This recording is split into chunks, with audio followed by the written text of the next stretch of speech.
song I want to play. It's a song about a part of town where I grew up.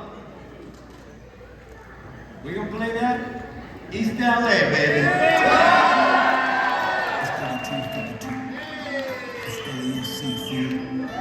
I'm here with my little gun.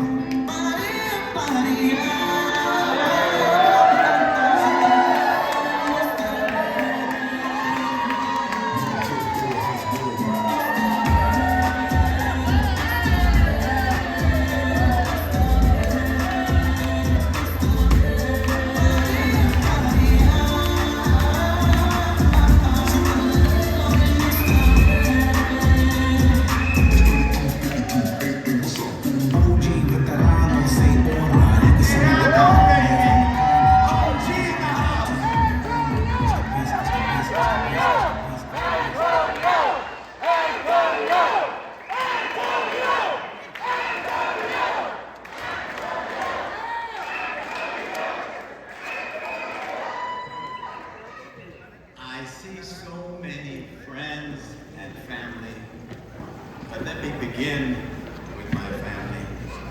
First of all, my sister Deborah, my sister Mary Lou, who are here today. My oldest daughter, Maricela, part of this campaign, and still tells her father what to do. My daughter Priscilla, and her husband Matt, my daughter Natalia, my son Antonio, my granddaughter Isela, my grandson Ángeles, and my great-grandson Michael. I am very lucky.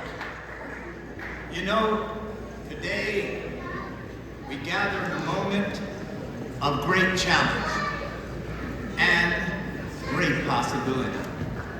The story of progress in California has never been written in easy times. It's been written by people who stood up when others tried to hold them down.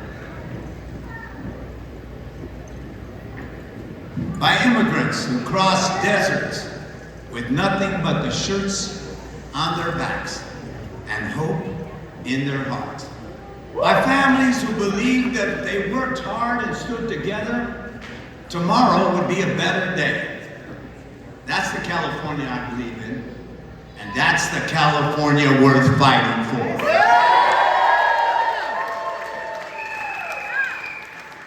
Today, I'm thankful and proud to stand with all of you to officially kick off the final stretch of my campaign to be a governor for each and every Californian, for all of us. But before we talk about politics, I want to share with you why I've never forgotten where I came from. I was raised in East LA by a single mother. My mom worked long hours, took the bus, sometimes worked 2 jobs just to put food on the table and keep the lights on. Mama wasn't rich. She didn't have big time political connections, but she had something stronger than that. She had a faith that she could build a better life for her kids. Now, it wasn't easy for my mother. My dad was an abusive alcoholic who took the easy way out and left us when we were just kids. But when all the odds were stacked against us, my mom had the courage, the character, the fortitude to keep hope alive. Everything I am, and many of you have heard me say it before, everything I am, everything I fought for began with her. Because when you grow up watching someone with grit, grace, and dignity, struggling and sacrificing to build a better life, you learn a powerful lesson. You learn that when life is hard, you don't take the easy way out. You break the cycle. You be a dad. You stand up and you fight to make things better.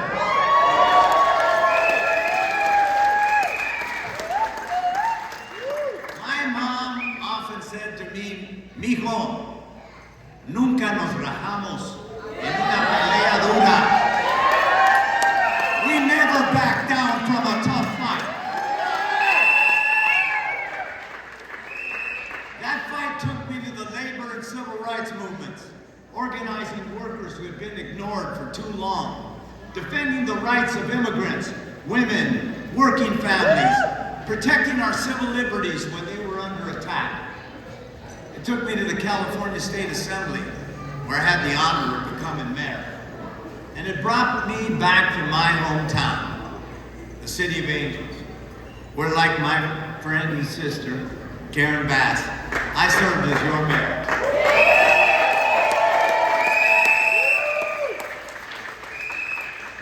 At every step along the way, my mission was clear. Stand up and fight for what's right. Marquis said it. Solve the big problems that other people are afraid to take on. And never, ever forget where you came from. In the state assembly, I stood up to Republicans. I passed a bill that provided health care to millions of California kids. I passed the toughest assault weapons ban in America and the biggest effort to clean up the air since the Clean Air Act. I stood up to 2 Republican governors and won historic protections for workers, women, LGBTQ, and immigrant communities.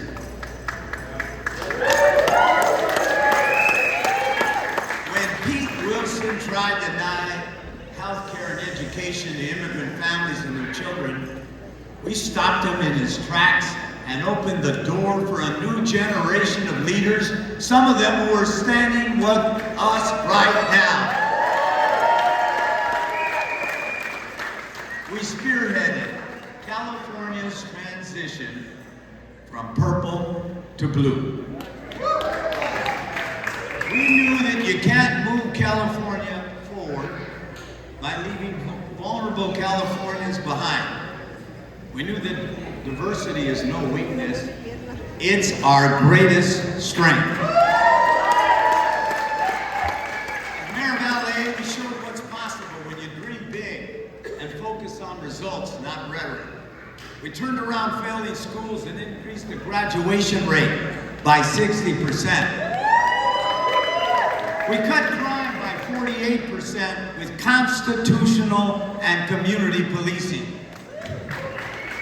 We built more market rate, workforce, and affordable housing in the middle of a recession than the 12 years before me. We helped raise wages for working people, created hundreds of thousands of jobs, lifting our city out of the Great Recession. But we did more.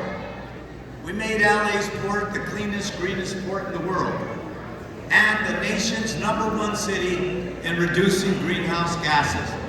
We built more public transit than any city in America. You know, President Barack Obama once called me one of the nation's best mayors.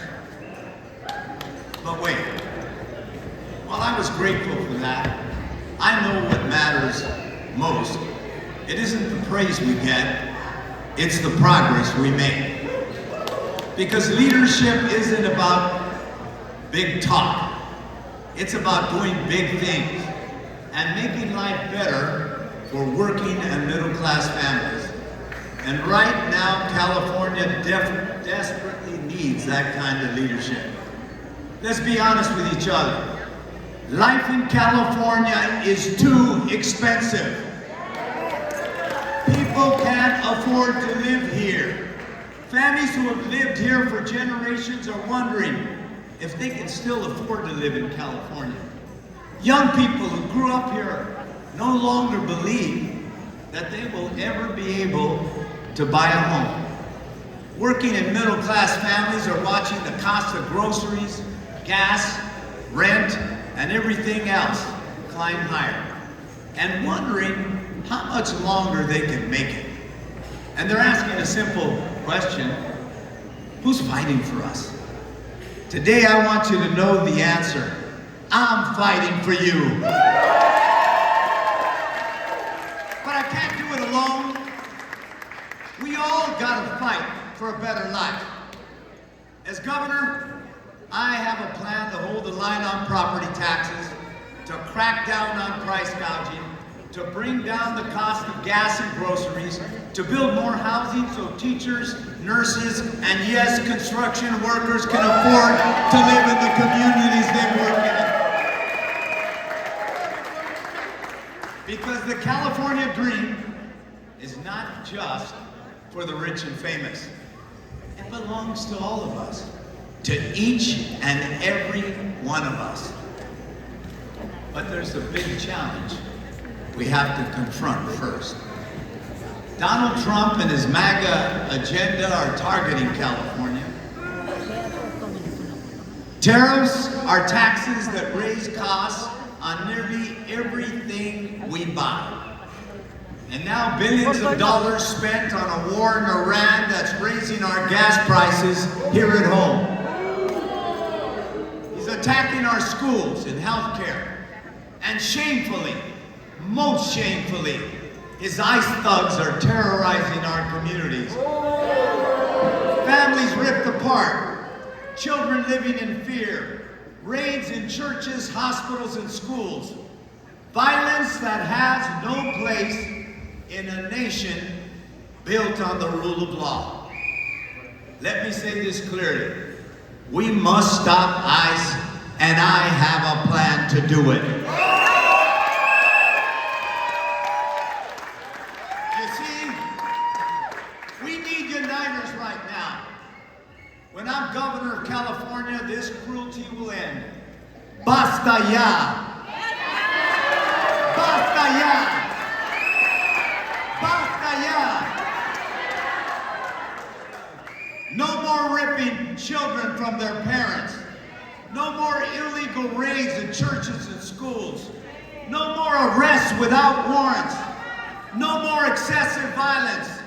And if ICE agents break the law in California, we will hold them accountable. When I'm governor, fear will not rule California. And in this moment, Californians need a proven problem solver. Someone who spent a lifetime fighting for justice. Not a Johnny-come-lady, not a hedge fund billionaire like Tom Steyer who made millions off ICE facilities. Not a puppet of Silicon Valley elites like Matt Mahan. He's bankrolled by ICE contractors and broke his promise to defend his people from ICE. And not a Washington politician like Eric Swalwell. He has the worst voting record, but did show up last summer to vote with MAGA to thank ICE while Angelenos were being assaulted by Trump's thugs just a few miles away. That's not the California that we need. Here's what I'll do as your next governor. I'll bring down gas prices and reduce our reliance on foreign oil. We'll boost high school graduation rates and make California more affordable and accessible to all California students. We'll lift the cap on tax credits here in Hollywood and throughout California, and for below-the-line TV and film production, bringing back thousands of jobs to our hometown and making California the entertainment capital of the world again. And I'll veto any tax increase that hurts working and middle-class families. We'll rebuild California infrastructure, expand apprenticeships, create good-paying construction jobs, and yes, like we did in LA, we'll make crane the official bird of California.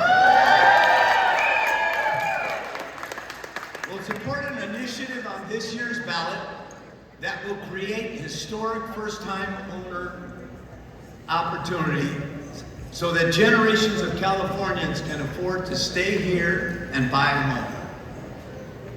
Now, I stand before you today not just as a candidate for governor. As I said at the beginning, I stand as the son of a single mom who refused to give up, as a proven leader unafraid to tackle our toughest problems. and as someone who believes with every fiber of my being that the best days in California still lie ahead of us. So let us rise together. Let us organize. Let us speak out and let us show this nation that California stands for dignity, justice, and opportunity. That together we'll stop the cruel ICE raids. Together we'll lower the cost of living. This is the California we believe in, and this is the California we'll build together. Thank you, and God bless you all. Se puede! Se puede! By the way, I forgot, I want to thank Jose Ugarte, who brought a busload of people today. Thank you, Jose. Thank you to all the electeds. Karen, my mayor, I support you too. Thank you to Senator Boxer, my cousin John Perez, the former speaker, my brother Fabian Nunez, the former speaker, Marquise Harris Dawson. Thank you, but most importantly, thank all of you. In the next 90 or so days, 83 days, thank you very much, you're going to see me campaign. I'm going to walk up and down this state. I'm going to talk to as many people as I can. And I'll tell you this, till the last moment that I breathe, I will fight for you. Thank you so much. Muchas gracias.